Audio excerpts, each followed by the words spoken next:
पुनः पुनः ईश्वरो गुरुरात्मेति मूर्तिभेदविभागिने व्योमवद्व्याप्तदेहाय दक्षिणामूर्तये नमः। ओम शांति शांति शांति।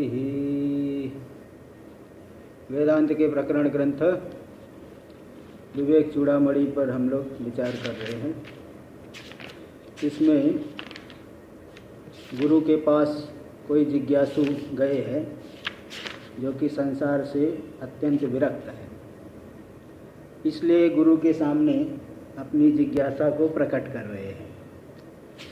तो यहाँ पे पूछे कि जो ज्ञान के असाधारण हेतु क्या है। पूर्व में विवेक, वैराग्य, समाधि, षट संपत्ति और मुमुक्षा बताया गया था। वो तो कारण है, किंतु एकदम नज़दीक वाला कारण क्या है? एकदम जो असाधारण हेतु जो नज़दीक से उपकार करे। जैसे आपका संबंध बहुत से लोगों के साथ में है, लेकिन उसमें से कुछ लोग आपके अंतरंग है,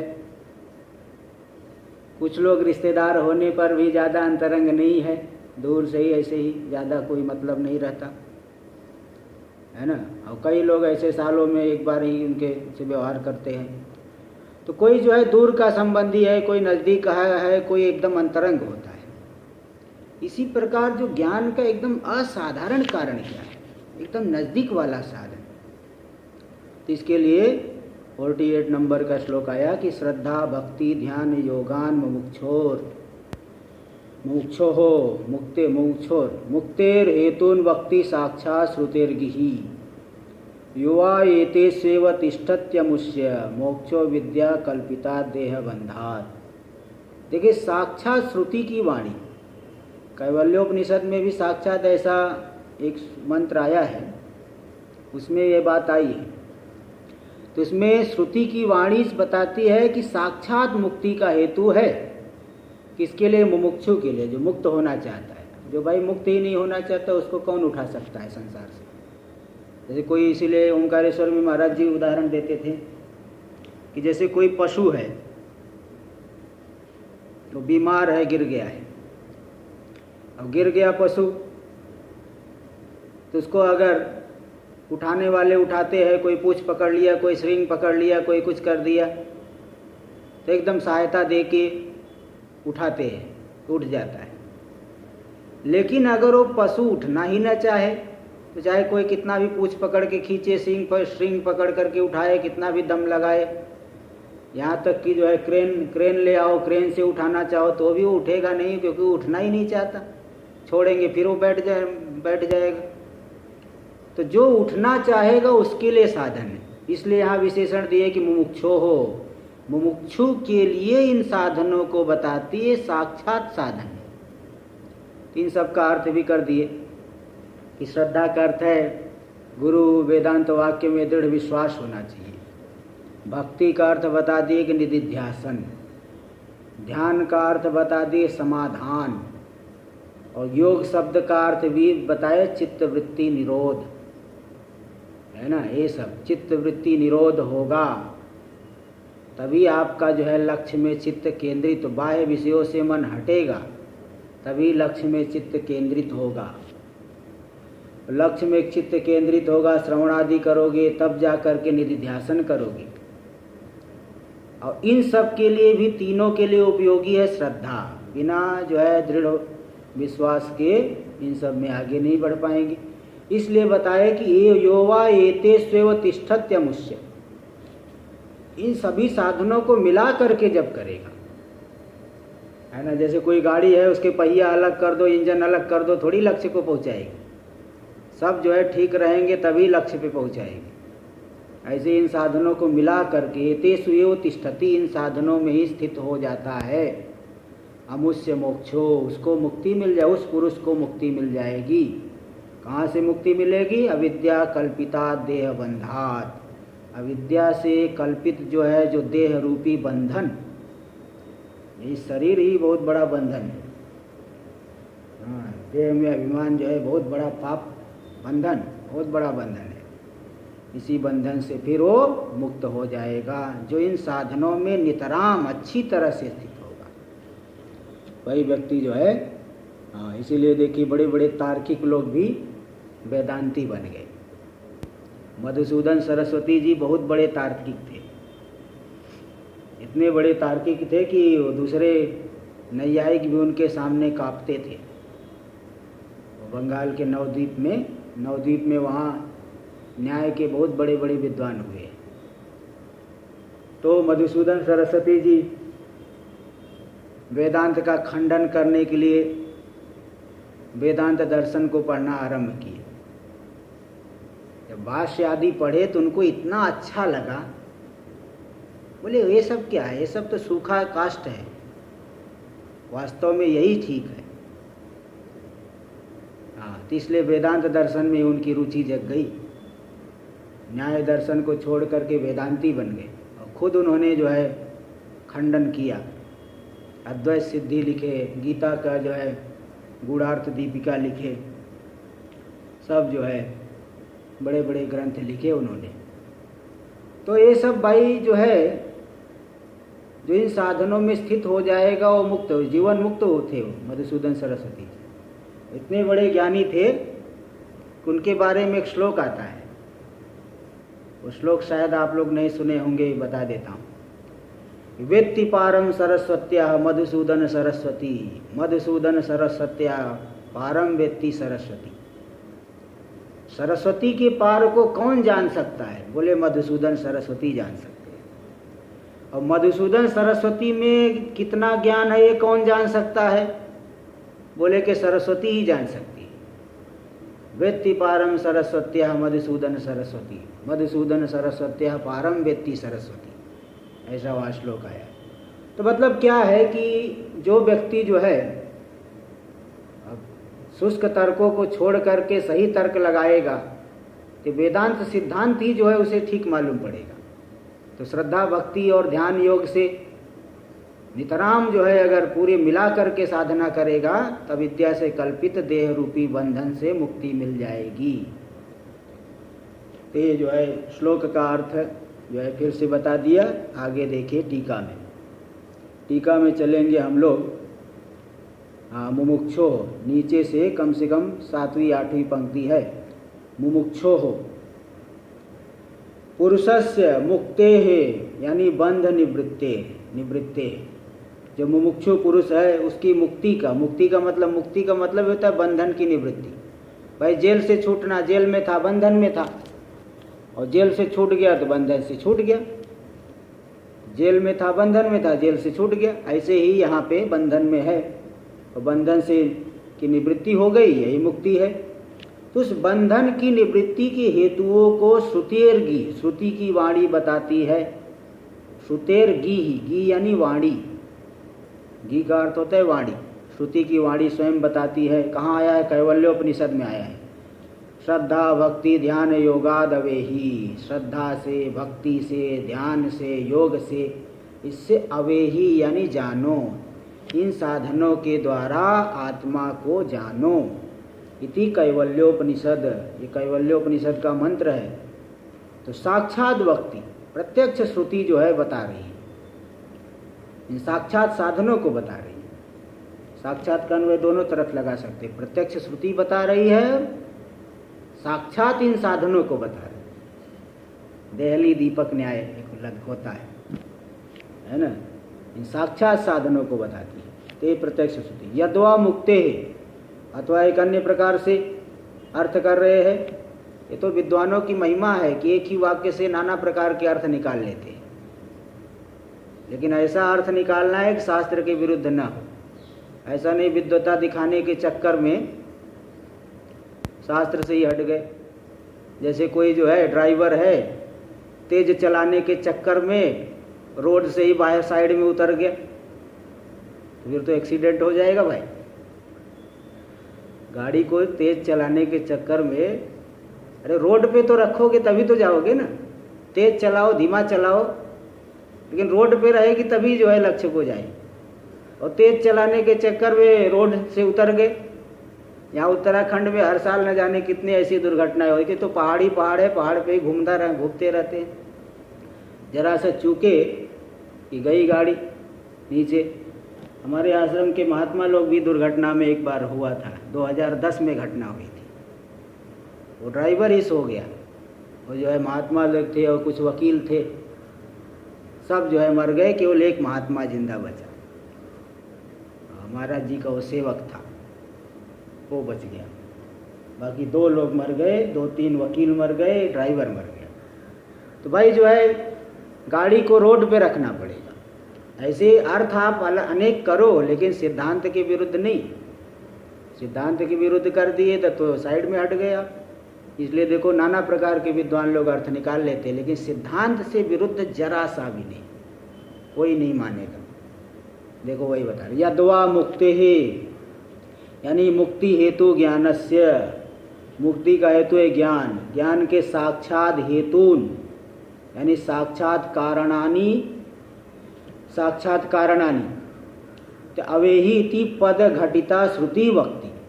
जिस श्रुति में अवेही पद आया है, देखो यहाँ पे अवेही श्रुति में साक्षात श्रुतेर्गी, श्रुति की वाणी मतलब जिस श्रुति में अवेही ऐसा पद आया है, ऐसी कैवल्य श्रुति मुक्ति के यानी मुक्ति के हेतु ज्ञान के साक्षात हेतुओं को बताती है। इति व अन्वय, इस तरह से भी अन्वय लगा सकते हो। जिस श्रुति में अवेही शब्द आया है, अवेही मतलब साक्षात जान लो, तो वहाँ पे जो है उस श्रुति में ज्ञान मुक्ति के हेतु ज्ञान के साक्षात हेतुओं को बताया गया है। अब हम क्या करें, तो हम यही करें कि मिल करके इनको मिला करके साधन को करो, सभी साधनों को सेवन करो। यो वै पुरुष एतेषु, जो पुरुष इन साधनों में, किन साधनों में, श्रद्धा भक्ति ध्यान योगेषु तिष्ठति, श्रद्धा भक्ति ध्यान योग इनमें स्थित हो जाता है ना। श्रद्धा हो जाएगा तो क्या कहेंगे, बोलेंगे श्रद्धालु है, श्रद्धा से युक्त है तो उसे श्रद्धालु कहेंगे। भक्ति है तो क्या कहेंगे, भक्तिमान, देखो भक्त। ध्यान करने वाला उसे कहेंगे ध्याता, और योग करने वाला है योगी। तो चारों साधनों को किया, यानी श्रद्धालु भी है, भक्तिमान भी है, ध्यान करने वाला भी है, निधिध्यास। ध्यान का अर्थ बताया था समाधान, और योगी चित्त वृत्तियों का निरोध, बाह्य विषयों से हटाना। योगी च सदा भवति, तो जब सदा इन साधनों से युक्त होगा तो अमुष्य उसको अविद्या कल्पित देह बंधन से मुक्ति मिल जाएगी। उसको बोले, उसको क्यों कह रहे हो, इसको बोलो। इसको और उसको में फर्क होता है। जो नजदीक में रहता है इसको कहते हैं इसको, और जो दूर में रहे उसको कहते हैं उसको। तो यहाँ पे उसको अदस शब्द का प्रयोग किया गया। जो दूर में रहता है उसके लिए अदस शब्द संस्कृत में प्रयोग किया जाता है, और नज़दीक वाले को इदम शब्द से कहते हैं। यह जैसे ये मेरा शरीर, और आप वहाँ मुंबई में बैठे हो तो मैं ये कहूँगा वो आपका शरीर, वो आपका शरीर मतलब वो दूर में है ना, और ये मेरा शरीर पास में है। तो इसको, इसी को संस्कृत में नज़दीक वाले को इदम शब्द से कहेंगे, दूर वाले को अदस शब्द से कहेंगे। तो अदस शब्द वहाँ अमुष्य अदस शब्द का रूप है। तो अदस शब्द का प्रयोग करके ये बता रहे कि ऐसा अधिकारी भी कोई बाजार भाव में नहीं मिलता है, ऐसा अधिकारी भी दुर्लभ ही है। ऐसा नहीं कि बाजार में जैसे भीड़ लगी है ऐसे इस प्रकार के अधिकारी भी बहुत ज़्यादा होंगे, तो वैसे अधिकारी कम होते हैं। जैसे आप लोग श्रवण कर रहे हो, अब कितने लोग अब जो है अन्य टीवी देखने वाले बहुत लोग होंगे, और शास्त्र सुनने वाले कम लोग होते हैं। हाँ, इसलिए जो है अधिकारी लोग दुर्लभ होते हैं। तदस शब्द का प्रयोग करके तादृशाधिकारिणः दुर्लभत्वं सूचयति, इस प्रकार का अधिकारी दुर्लभ है, क्योंकि अदसस्तु विप्रकृष्टम इति युक्ते, विप्रकृष्ट वस्तु को, दूर की वस्तु को अदस शब्द से प्रयोग कहा जाता है। तैसा जो दुर्लभ मुमुक्षु है, जो इन साधनों का मिल करके अनुष्ठान कर रहा है, उसको मुक्ति मिल जाएगी। कहाँ से, तस्य विद्या कल्पितात। 33 पृष्ठ पे हम लोग पहुँच गए हैं, जिसको नहीं पंक्ति मिली हो देख ले।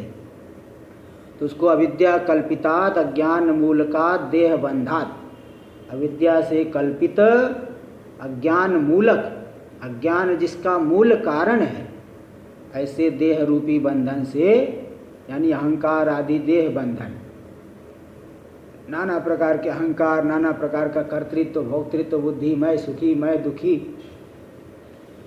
मैं पापी, मैं पुण्यात्मा, मैं भावग्रस्त, रोगी, हाँ, इस तरह से नाना प्रकार के देखो आत्मा में ही कल्पना कर रखा है। तो अहंकार आदि देह बंधन से जो कि अज्ञान मूलक है, ऐसे साधक को ही वहाँ से मुक्ति मिलेगी। मोक्षा यानी निवृत्ति, उस बंधन से निवृत्ति सिद्ध्यति एवं, सिद्ध ही होगा।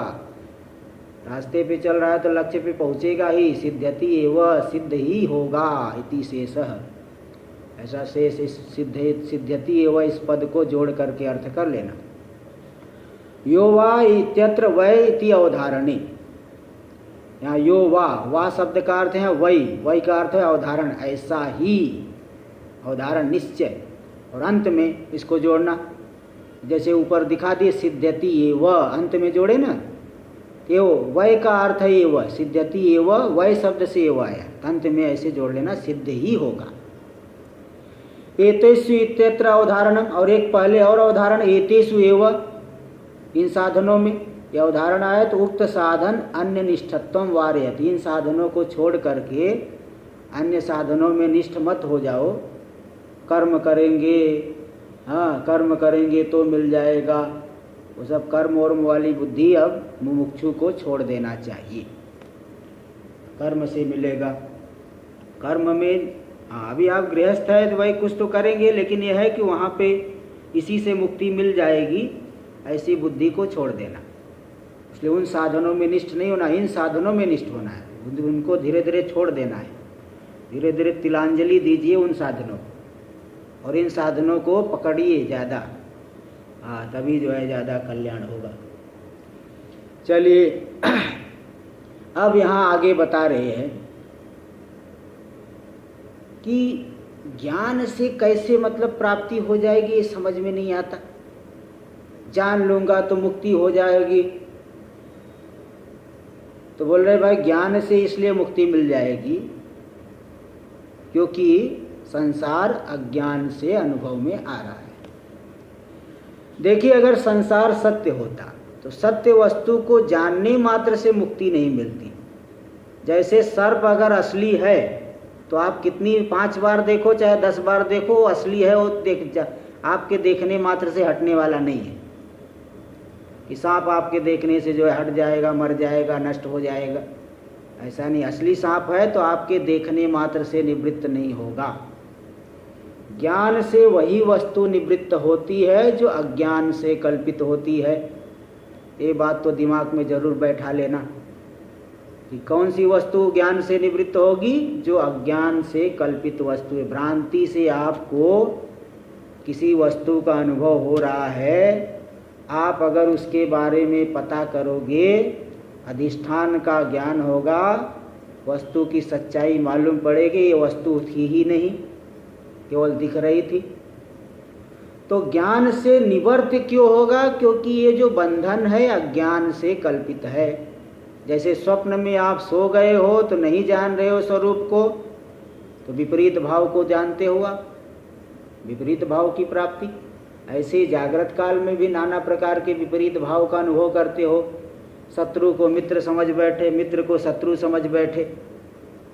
हाँ, जो हितैषी है उससे दूर रहे और जो हितैषी नहीं है उनको पास बुला के बैठे। फिर इसीलिए तो धोखा हो जाता है। बाद में होता है कि इसने मेरे साथ धोखा कर दिया, इसने मुझे लूट लिया, हाँ इसने मेरे साथ ये काम किया, इसने मेरे साथ वो काम किया।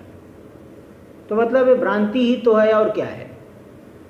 जो हितैषी है उससे दूर रहे, जो हितैषी नहीं उनसे संबंध बढ़ाए। तो मतलब ये मैं बताना चाहता हूँ कि भाई जो है वस्तु की ज्ञान से निवृत्ति इसलिए होगी बंधन की, क्योंकि अज्ञान से कल्पित है। ये बात आपको समझना है। देखिए, इदानीम गुरु संग्रहेण शिष्यम प्रति।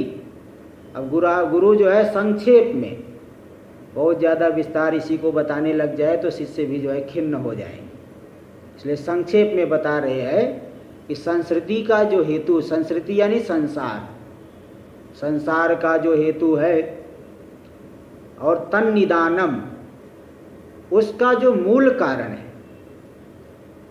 संस्कृति के संसार का हेतु और उसका मूल कारण, एक तो जो है होता है कोई जो है पास वाला, और एक होता है मूल कारण। ठीक है, जैसे आप कहोगे तो फल कहाँ से मिला, बोले वृक्ष से मिला। वृक्ष कहाँ से आया, बीज से आया। तो फल का मूल कारण वो वृक्ष हो, बीज हो गया, बीज है ना। साक्षात तो दिख रहा है कि वृक्ष के ऊपर फल निकला, लेकिन उसका मूल कारण है बीज। बीज से वृक्ष हुआ, वृक्ष से फल मिला। इसलिए तन निदानम, संसार का जो निदान यानी मूल कारण है, और उसकी निवृत्ति का उपाय क्या है। संसार का हेतु क्या है, संसार का मूल कारण क्या है, हाँ निदान, और उसका जो है निवृत्ति का उपाय क्या है। हाँ, संसार इस तरह से सकारणम, कारण के सहित इसका उपदेश कर रहे हैं अज्ञान योगादिति। इसलिए अब श्लोक नंबर 49 का उच्चारण किया जाए। देखिए, अज्ञान योगात् परमात्मनस्तव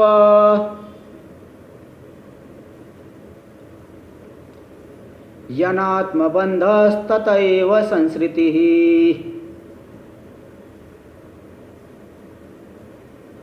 तयोर्विवेकोदितबोधवह्निः अज्ञानकार्यं प्रदयेत् स्वमूलम्।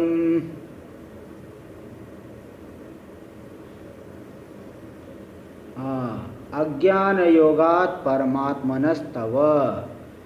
देखिए, गुरु जी शिष्य को बता रहे हैं तुम परमात्म रूप हो, तुम परमात्मनस्तव, तुम परमात्म रूप हो। अब बोले भाई, जब हम आपको बताएंगे गुरुदेव, जब हम परमात्म रूप है तो परमात्मा तो सर्वज्ञ है, सर्वशक्तिमान है, स्वरूप को भूलता नहीं है। मैं तो अल्पज्ञ हूँ, अल्प शक्तिमान हूँ, स्वरूप को भूला हुआ हूँ। तो आप मुझे परमात्मा बोल रहे, मेरा मजाक तो नहीं उड़ा रहे हो। कभी कभी होता है ना, कोई कोई आदमी मजाक उड़ाता है, आप परमात्मा रूप हो तो मजाक ले रहे हैं क्या? बोले नहीं, मजाक नहीं ले रहा हूँ, तुम परमात्मा रूप हो, लेकिन अज्ञान योगात् अनात्म बंध, अज्ञान के योग से अनात्मा शरीर आदि ये बंधन तुम में लग गया है। अपनी ही मूर्खता से ये सब बंधन पड़ गया है हो तो तुम परमात्मा रूप। इसलिए अज्ञान के योग से अनात्मा रूपी बंधन तुम में जो है ये मालूम पड़ रहा है। तो अज्ञान से मिला अनात्मा रूपी बंधन, शरीर आदि में तादात्म्य हो गया, तथा एव संसृति ही, इससे ही संसार हो गया। क्या है संसार? है ना, जन्म मरण रूपी संसार। एक बार एक महात्मा जी मिले, बोल रहे थे संसार क्या है? बोले कि संसार यही है कि मरने वाले को जीने नहीं देना और जीने वाले को मरने नहीं देना, यही संसार है। यानी मतलब ये है कि जो कोई व्यक्ति मर रहा है हॉस्पिटल में तो दुनिया भर की दवाई करेंगे, हाँ, करोड़ों रुपए लग जाए चलेगा, हाँ हाँ, तो जो है उसको मरने से रोक रहे हैं। हाँ, जीने वाले को मरने नहीं देना। जी रहा है, थोड़ी थोड़ी सांस ले रही है, अब उसको जो है मरने नहीं दे रहे। हाँ, तो जीने वाले को मरने नहीं देना, मरने वाले को जीने नहीं देना। हाँ, इस तरह से वो बताए। तो मतलब जो जी रहा है, अच्छे से सुखी है, हाँ, उसको जो है तरह तरह की परेशानी जो है देते हैं लोग। हाँ, तो जीने वाले को परेशान कर देते हैं, और जो मर रहा है उसको भी शांति से मरने नहीं देंगे, ऐसा उन्होंने बताया था। तो इस तरह से यहाँ संसार का मतलब सीधे जन्म मरण का ये जो विस्तार है, यही संसार है। अब भाई देखो, आत्मा में ही क्या सठ भाव विकार मालूम पड़ रहा है। जायते, अस्ति, वर्धते, विपरिणमते, अपक्षीयते, विनश्यति। शरीर पैदा हो रहा है, ऐसा लग रहा है पैदा हो गया आत्मा। फिर कहेंगे अस्ति है, मुझे भी लड़का है, एक लड़का हो गया है। फिर वो बड़ा हो जाएगा, हाँ, जायते अस्ति वर्धते, विपरिणमते, दाढ़ी मूछ आ गई, बड़ा युवा हो गया। ऐसे व्यवहार करते करते एक दिन जो है 50-60 साल की आयु होने लगेगी। अपक्षीयते, फिर विनश्यति, एक दिन काल के गाल में शरीर चले जाता है। ते जो है, जो शुद्ध आत्मा है उसमें जो अनात्म रूपी बंधन आया, कहाँ से आ गया भाई? तो बोले अज्ञान योगात, अज्ञान के कारण जो है ये आया है, वास्तव में नहीं है। और ततएव संसृति है ना, इससे ही जन्म मरण का विस्तार हो रहा है। और फिर क्या करे? फिर उपाय क्या है? उसकी निवृत्ति का उपाय क्या है? तीसरा जो प्रश्न यहाँ बताया, निवृत्ति का उपाय जो उपदेश कर रहे हैं, तो बोले तयोर विवेको दित बोध वहनी, इन आत्मा और अनात्मा का विवेचन आरंभ कर दो। आखिर मैं हूँ कौन? जरा विवेचन आरंभ कर दो।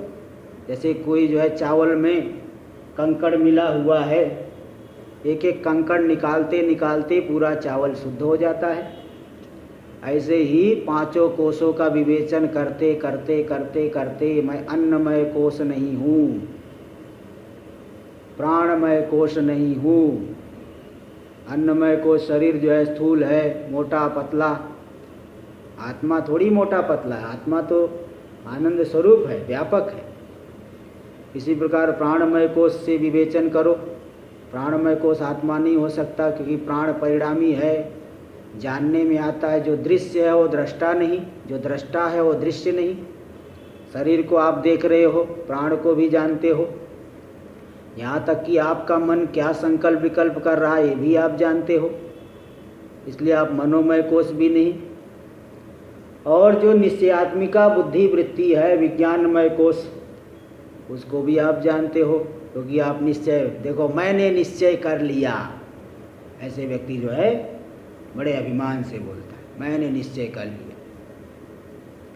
यानी आप निश्चय को भी जान रहे हो, निश्चयात्मिका वृत्ति को भी आप देखने वाले हो, दृष्टा हो। और जो विषयों से सुख होता है उस सुख का भी आप अनुभव करने वाले, प्रिय मोद प्रमोद आनंदमय कोश को भी जानने वाले हो। इस तरह से पांचों कोशों को आप जानने वाले हो। तो जब आत्मा और अनात्मा का विवेचन करते करते करते करते जब बोध रूपी एक अग्नि उठेगी, तो क्या बोध रूपी अग्नि क्या करेगी? अज्ञान कार्यम प्रदहे समूलम, अज्ञान का जो कार्य है, अनात्मा रूपी बंधन और उससे जो मिलने वाला संसार, जन्म मरण का विस्तार, उसको मूल के सहित, यानी अज्ञान का भी नाश करके पूरा इस अनात्म बंधन और संसार सबका समूल नाश कर देगी। जैसे उदाहरण, कोई जंगल एकदम सूख गया, जंगल एकदम सूख गया, तो वहाँ जो अग्नि लगेगी पूरे के पूरे जंगल को साफ कर देती है। ऐसे ही पहले विवेक वैराग्य है, तो ये संसार रूपी जंगल समझ लो सूख रहा है। जिसके अंदर विवेक वैराग्य है तो समझ लो संसार रूपी जंगल उसका सूख रहा है। तो ऐसे विवेचन करते करते करते करते आत्मा और अनात्मा को एकदम अलग अलग जान लेगा। अलग अलग जान लिया तो स्वरूप का एक दिन वो अखंडाकार वृत्ति उठेगी और अज्ञान को कार्य के सहित जला देगी। जैसे सूखे जंगल को अग्नि पूरी की पूरी तरह से जला देती है, वहाँ कोई जो है कुछ बचता नहीं है, कुछ नहीं बचता वहाँ पे। ऐसे ही पूरे अज्ञान के कार्य को अज्ञान के सहित जला देगी। तो देखो ये संसार का हेतु भी बता दिए, मूल कारण अज्ञान है और उसकी निवृत्ति का उपाय भी बता दिए। तो ये सब दिखाए, इसका जरा टीका विचार किया जाए। परमात्मनस्तव, तुम जो परमात्म रूप हो, तो उस तुमको जो है अज्ञान योगात, अज्ञान की वजह से, अज्ञान के संबंध से, अनादि अविद्या संबंध है। अविद्या कब से है? अनादि काल से है। उस अनादि अविद्या के संबंध से अनात्म बंध। अनात्मा कौन है? पांचों के पांचों कोश, तीन के तीनों शरीर, अनात्मसु यानी स्थूल सूक्ष्म कारण शरीरेषु आत्मत्व बुद्धि। मैं कहते स्थूल शरीर ध्यान में आ रहा है, स्थूल शरीर में भी आत्मबुद्धि, सूक्ष्म शरीर इंद्रिय मन आदि उसमें भी आत्मबुद्धि। देख लो उसमें आत्मबुद्धि कैसे है। किसी की आँख खराब हो जाए तो बोलेंगे, देखो वो बोलेगा मैं अंधा हूँ, और किसी की आँख ठीक है बोले मैं बहुत अच्छा देख लेता हूँ। प्राण भूख लग गई बोलोगे मैं भूखा हूँ, प्यास लग गई मैं प्यासा हूँ। तो प्राण के धर्मों को भी जो है अपने में ही, उसमें भी आत्मत्व बुद्धि होगी। और विषयों से सुख मिला, मैं सुखी हूँ, मैं दुखी हूँ। तो तीनों के तीनों शरीरों में आत्मत्व बुद्धि है, यही मैं, यही है बंधन, यही बंधन हो गया। ततएव जन्म जरा मरण सुख दुख जड़त्वादि धर्माध्यास रूपा संस्कृति ही। तीनों शरीरों में अध्यास होने की वजह से उनके धर्म भी आत्मा में आरोपित होते हैं। धर्मी अध्यास होता है तो धर्मों का भी अध्यास होता है। लोहे के गोले को गर्म कर दो तो उसमें ही अग्नि दिखने लगेगी। अग्नि के धर्म लोहे में और लोहे के धर्म अग्नि में दिखेगी।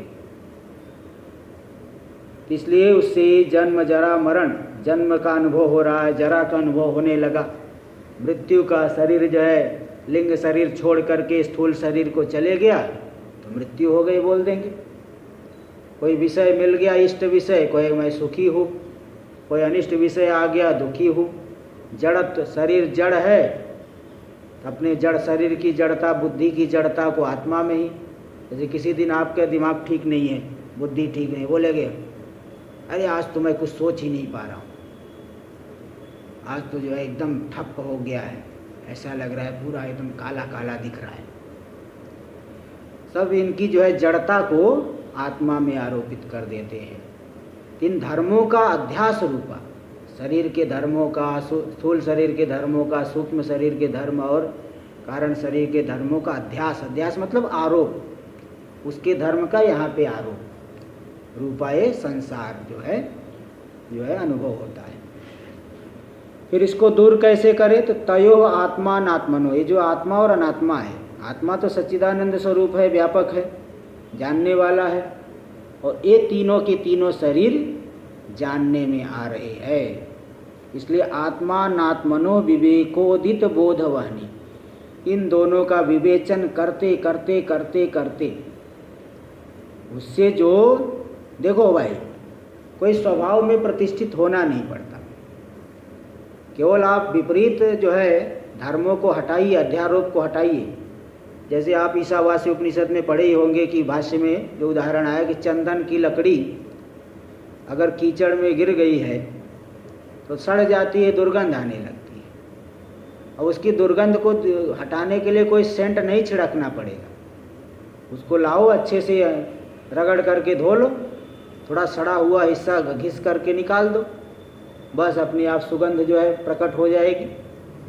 ऐसे ही दोनों का, आत्मा और अनात्मा का विवेचन करने से जो उत्पन्न हुई ज्ञान रूपी अग्नि है ना, ये देखिए आत्मा अनात्मनो विवेकोदित बोधवहनी, दोनों के विवेचन से उत्पन्न हुई जो ज्ञान रूपी अग्नि। तो विवेक, विवेक अर्थ भेद ज्ञान, तेन उदितो यानी उदित मतलब जाता, उत्पन्न हो गई। दोनों का विवेचन करने से उत्पन्न हुई जो बोधवहनी यानी साक्षात्कार रूप अग्नि। ज्ञान को अग्नि क्यों कह दिए? क्योंकि सबको जला देती है, अज्ञान को कार्य के सहित जला देती है, जैसे जंगल की अग्नि पूरे जंगल को जला देती है। इसलिए वह साक्षात्कार रूप अग्नि क्या करेगी? समूलम अज्ञान रूप बीजोपेतम, अज्ञान रूपी बीज से युक्त, मूल से युक्त जो कार्य है, अज्ञान कार्यम, अज्ञान का कार्य अहंकार आदि देहांत बंधम, अहंकार से लेकर के देह पर्यंत जो बंधन है, सबसे सूक्ष्म है अहंकार और सबसे स्थूल है शरीर, स्थूल शरीर देह। अहंकार से लेकर के, अहंकार का अर्थ बता दिया था पहले, भोक्ता भी अर्थ आया था। अहंकार यानी जीव अथवा ले लो, भोक्ता ले लो, तो सबसे सूक्ष्म आनंदमय कोश को लिया गया और वहाँ से लेकर के स्थूल शरीर पर्यंत, यही है व्यष्टि बंधन का हेतु। इसलिए यहाँ दे दिया अहंकार आदि देहांत बंधम। और उस देह इनमें अभिमान को लेकर के जो तत्प्रयोज्य जन्म जरा मरणादि रूप संसार, स्थूल शरीर में आपने अभिमान किया तो जन्म हो रहा है, मृत्यु हो रही, जरावस्था आ गई, ये सब जो संसार होता है उसको ज्ञान रूपी अग्नि कारण के सहित जला देगी। संसारम च प्रदहेत यानी प्रकर्षेण भस्मी कुर्यात, एकदम भस्म कर देगी, बिल्कुल कुछ बचेगा ही नहीं। तथा च, तो कुल मिला करके संसृति कारणम अनात्म बंधन, संसार का कारण है अनात्म रूपी बंधन। अनात्मा में तादात्म्य हो गया, यही संसार का कारण हुआ। और उस अनात्म बंधन में कारण क्या हो गया? तत्र कारणम अज्ञान योग, अज्ञान। तो अज्ञान से अनात्म बंधन, उसी से संसार मिल गया। और तन निवृत्ति उपाय, उस संसार की निवृत्ति का उपाय है परमात्मा बोध, परमात्मा का बोध। और उसका भी कारण क्या है? तत्र कारणम, आत्मा का ज्ञान होने में क्या कारण? आत्मानात्म विवेक, आत्मा और अनात्मा का विवेचन करना, पृथक पृथक करके निश्चय कर लेना। इति संग्रहेण उत्तम, इन सभी बातों को संक्षेप में बता दिए। तेन, तो अब जो है इन साधनों को करोगे तो वेदांत विचार जन्य उत्तम ज्ञान से, वेदांत विचार से जो जन्य हो उत्तम ज्ञान, 47 नंबर का श्लोक आया था, वेदांतार्थ विचारेण जायते ज्ञानम उत्तमम तेन आत्यंतिक संसार दुख नाशो भवत्यनु। इसलिए वेदांत विचार जन्य उत्तम ज्ञानस्य, वो जो उत्तम ज्ञान हुआ संसार दुख नाशकत्व विषय उपपत्ति प्रदर्शिता, वही संसार दुख का नाशक हो जाएगी। इसमें युक्ति दिखा दी, क्योंकि अज्ञान से बंधन है, अज्ञान है से है तो ज्ञान होने से नष्ट हो जाएगा। क्यों? आज्ञानिकस्य बंधस्य ज्ञानादेव निवृत्ति नान्यता, अज्ञान से जो बंधन का अनुभव हो रहा है ज्ञान से निवृत्ति हो जाएगी। इसलिए बताया भाई सत्य वस्तु की निवृत्ति तो ज्ञान मात्र से नहीं होती है, आपके जानने मात्र से सांप नहीं हट जाएगा अगर असली है तो, और नकली है तो अधिष्ठान को जान लिए तो सर्प की निवृत्ति हो जाएगी। इसलिए अज्ञान से प्राप्त जो बंधन है,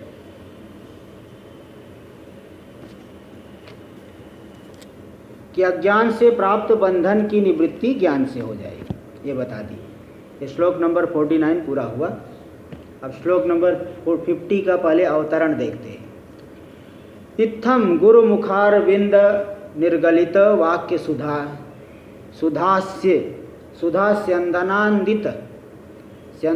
स्यंदानंदित, गुरु का जो मुखारविंद है, मुखार अरविंद यानी कमल होता है, गुरु का जो मुख कमल है उससे निर्गलित, उससे निकलने वाला जो वाक्य सुधा, वाक्य रूपी अमृत, वाक सुधा यानी वाणी रूपी सुधा, वाक्य नहीं दिए, वाक यानी वाणी रूपी जो सुधा है, अमृत है, उसके स्यंदानंदित, उसके स्यंदन से, उस वाक्य सुधा का जो है प्रवाह से, उसके ऊपर पड़ने से, जैसे जल की धारा पड़ जाए किसी गर्मी से त्रस्त पुरुष को तो आनंदित हो जाता है। तो गुरु के मुख कमल से निकलने वाले जो वाणी रूपी सुधा अमृत, उसके स्यंद यानी जो जैसे जल बहता है ना, उसको कहते स्यंदन संस्कृत भाषा में, उसके स्यंद से आनंदित हो गया शिष्य।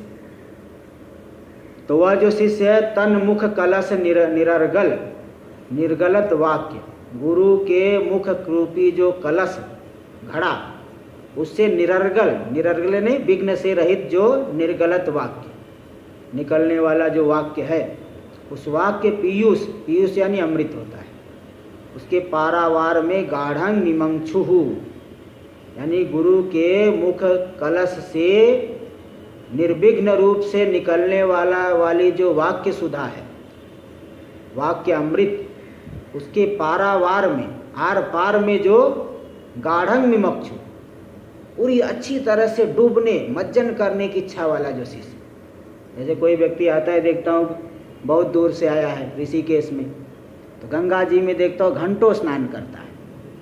बहुत दूर से आया ना, गंगा जी में श्रद्धा है और दूर से आया तो घंटों भर वो स्नान करेगा। इसी प्रकार ये जो संसार से त्रस्त है साधक, तो गुरु के मुख कलश से जब पूरी तरह से अच्छी तरह से वाक्य सुधा निकल रही है, ये जो है श्रुति युक्ति अनुभूति पूर्ण वाणी जब निकल रहे, तो उसमें गाढ़म यानी पूरी तरह से मिमंक्षु मज्जन करने की, स्नान करने की जो इच्छा वाला है, उस वाक्य सुधा का अच्छी तरह से जो पान करना चाहता है, स्नान करना चाहता है, वह व्यक्ति जो शिष्य है, स्वकीय सकल संदेह भंजनाय, उसको जो जितना भी संदेह हो रहा है उस संदेह का भंग करने के लिए तम प्रष्टुम विनयन प्रार्थयते, पूछने गुरु जी को पूछने के लिए विनय पूर्वक प्रार्थना करता है। जब आप वेदांत श्रवण करोगे, करते हो, जैसे पहले से ही करते रहे हैं, जैसे जैसे श्रवण करते हैं तो नाना प्रकार के संशय भी आते हैं। कोई व्यक्ति जो है धैर्य से सुनते रहता है, धैर्य से सुनेगा तो भी संशय दूर हो जाता है, ऐसी कोई बात नहीं है, क्योंकि जो बातें वो सोचता है सभी समाधान शास्त्रों में है। और कोई तुरंत पूछ लेगा, तुरंत पूछ लेना वो भी और भी अच्छा है, तो तुरंत पूछ लेते हैं तो संदेह का भंग हो जाएगा, संदेह नष्ट हो जाएगा और फिर आगे बढ़ेंगे। इसलिए वो जो गुरु की वाक्य अमृत के प्रवाह में जो अच्छी तरह से डुबकी लगाने की इच्छा वाला शिष्य है, अपने संपूर्ण संदेहों को भंग करने के लिए गुरु से पूछने के लिए विनय पूर्वक प्रार्थना करते हैं। देखिए श्लोक अगला, शिष्य उवाच कृपया श्रूयतां स्वामिन् प्रश्नोऽयं क्रियते मया यदुत्तरमहं श्रुत्वा कृतार्थस्यां भवान्मुखात् अच्छा भवन्मुखात् नहीं, जो है भवान्मुखात् नहीं होकर के भवत्मुखात् होना चाहिए। हाँ, ये भवान्मुखात् नहीं, भवन्मुखात्, टीका में भवन्मुखात् लिखा, भवान्मुखात् गलत है, इसलिए मेरे को जम नहीं रहा था। वो आकार को काट दीजिएगा, भवान्मुखात् नहीं, भवन्मुखात्, टीका में आ जाएगा भवन्मुखात्। तो शिष्य जो है प्रश्न कर रहे हैं कि कृपया श्रूयताम स्वामिन, हे स्वामिन, हे प्रभो, हे भगवान, मेरे द्वारा ये प्रश्न किया जा रहा है, यानी मेरे मन में एक जिज्ञासा है, उस जिज्ञासा का मैं प्रकाशन करना चाहता हूँ, आपसे पूछना चाहता हूँ। यद्यपि आपने संक्षेप में बताया, किंतु संक्षेप में सुनने से काम नहीं बनता है, ये सब चीज़ों को विस्तार से समझना पड़ेगा। कोई आए, थोड़ा सा समय निकाल के जरा सा सुन लिए, अब जरा सा सुनने से थोड़ी संशय सभी दूर होता है, सकल जिज्ञासा निवृत्त नहीं होती, उसको विधिवत इसीलिए सुनना पड़ता है। जैसे कोई बालक पढ़ता है, पहली कक्षा में पढ़ा, फिर दूसरी कक्षा में गया, फिर तीसरी कक्षा में, ऐसे यहाँ पे भी एक एक कक्षा है, एक एक कक्षा पार करके तब जो है वहाँ तक उसकी समझ बनेगी। भाई जो विवेक से दोनों का आत्मा अनात्मा का विवेचन से उत्पन्न होने वाली जो ज्ञान अग्नि है, वो एक दिन के श्रवण से नहीं हो जाती, नित्य निरंतर जो है लगातार विचार करना पड़ता है। इसलिए मैं ये जिज्ञासा आपके सामने, प्रश्न आपके सामने कर रहा हूँ। प्रश्नोऽयं क्रियते मया, अयं प्रश्नः मया क्रियते, मेरे द्वारा ये प्रश्न किया जा रहा है, मतलब जिज्ञासा का प्रकाशन किया जा रहा है, मेरी जिज्ञासा है। यद उत्तरम अहम श्रुत्वा, जिस प्रश्न का उत्तर सुन करके, क्योंकि अगर संसार विषयक प्रश्न होगा तो निश्चित है कि ब्रह्मज्ञानी उसकी उपेक्षा कर देंगे। संसार विषयक प्रश्न करेगा तो ब्रह्मज्ञानी उपेक्षा करेंगे। इसलिए देखिए बता रहा है कि संसार विषयक प्रश्न नहीं बल्कि परमार्थ संबंधी है, क्योंकि जिसका उत्तर सुन करके मैं कृतार्थ हो जाऊंगा। किससे सुन करके? भवन मुखात। यही है, भवान मुखात नहीं, भवन मुखात। आपके मुख से इस प्रश्न का उत्तर सुन करके मैं कृतार्थ हो जाऊंगा, कृतकृत्य हो जाऊंगा, पूर्ण काम, आप्त काम, आनंद में मग्न हो जाऊंगा। इसलिए कोई साधारण प्रश्न नहीं है, तो परमार्थ संबंधी प्रश्न, इसकी उपेक्षा आप नहीं कर सकते, क्योंकि कृतार्थ हो जाऊंगा ऐसे बता दिए। ये सांसारिक प्रश्न नहीं है।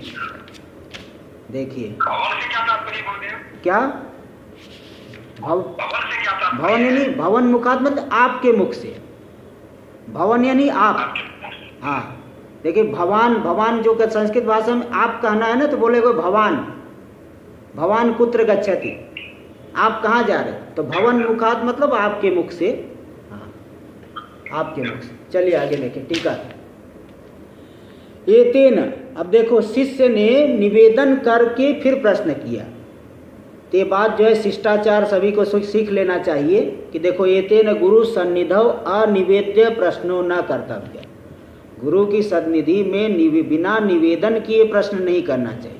ऐसा नहीं सीधे पहुँच करके ऐसे नहीं, वैसे हो गया, हो गया, ऐसे नहीं बोलना है। वो जाके महाराज प्रभु मैं आपसे एक प्रश्न करना चाहता हूँ। तो देखो यही देखा है शिष्य ने, हे स्वामिन कृपा करके सुनिए, मेरी एक जिज्ञासा है, मैं आपके सामने प्रकट करता हूँ। उस जिज्ञासा का उत्तर सुन करके मैं कृतकृत्य हो जाऊंगा। तो मतलब ये कि दिखा रहे, एतेन गुरु सन्निधौ अनिवेद्य प्रश्नो न कर्तव्य। गुरु की सन्निधि में जा करके बिना निवेदन किए प्रश्न नहीं करना, निवेदन करके प्रार्थना करके ही प्रश्न करना चाहिए। इति शिष्य धर्मो बोधित है, शिष्य का धर्म है, शिष्टाचार है। तो किस प्रकार का प्रश्न है? बोले यस्य उत्तरम, यद उत्तरम, जिस प्रश्न का उत्तर सुन करके, तत्र प्रश्नोयम क्रियते मया इति अनुक्त्वा। देखो मेरे द्वारा प्रश्न किया जा रहा है, ऐसा नहीं करके बोले, प्रथम सबसे पहले का कृपया श्रूयताम स्वामिन, हे स्वामी, हे भगवान, हे स्वामिन, हे प्रभु कृपा करके सुनिए। इति प्रार्थनोत्तरम, प्रार्थना करने के पश्चात, हाँ तदुक्त्या, उसकी उक्ति के द्वारा, गुरु स्वस्मिन दया विवृद्धे। हाँ तो गुरु के स्व में दया की वृद्धि हो जाए। किस तरह से प्रश्न किया? शिष्टाचार से प्रश्न किया तो गुरु का स्व में दया की वृद्धि हो जाएगी। तो मानसम आर्दवम, मानसम, मानसम आर्दवम, आर्दवम की जगह आर्जवम होना चाहिए, आर्दवम नहीं, मानसम आर्जवम, मानसम आर्जवम करिए, आर्जवम। क्षिप्र जिज्ञासुत्वम च सूचितम, उसके मन में बहुत सरलता है।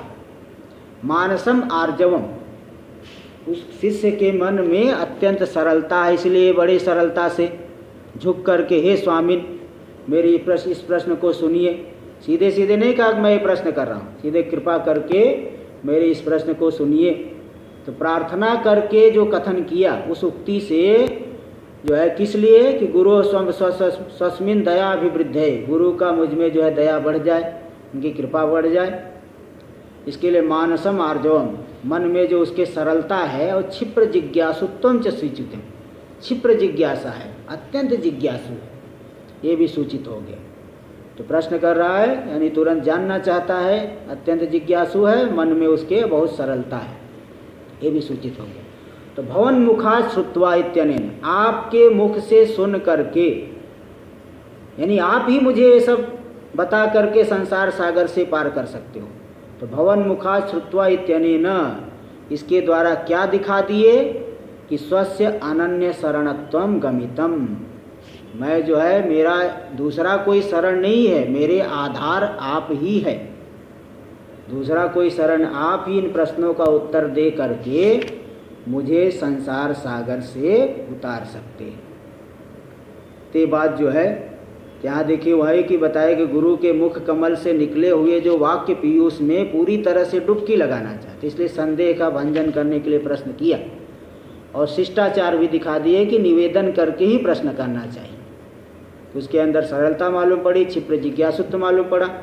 और भवन मुखात शब्द से अनन्य शरणत्व मालूम पड़ा, दूसरा कोई शरण नहीं है, आप ही मेरा उद्धार कर सकते हो, आपकी वाणी से ही इस ज्ञान को सुन करके संसार सागर से पार हो जाऊंगा। तीन सब बातों को, भावों को उसने प्रकट किया। अब अगला प्रश्न जो आएगा तो वही अपनी जिज्ञासा करेंगे।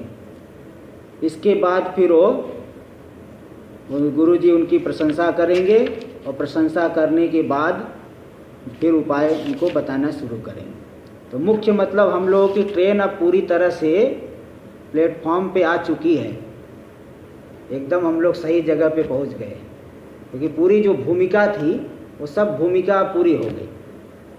अब यहाँ से जो है वो पूरा जो है ठीक प्रश्न करेगा, यही जो मुख्य प्रश्न है वो करेंगे।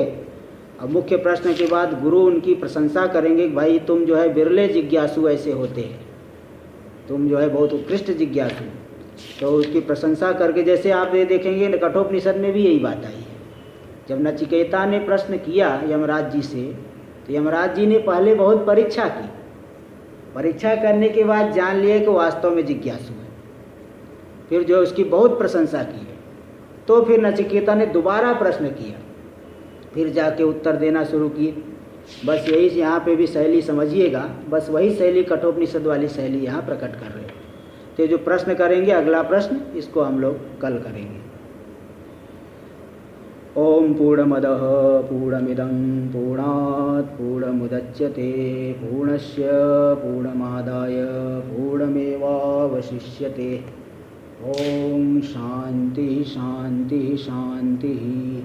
शंकरं शंकराचार्यं केशवं बादरायणं सूत्रभाष्यकृतौ वन्दे भगवन्तौ पुनः पुनः।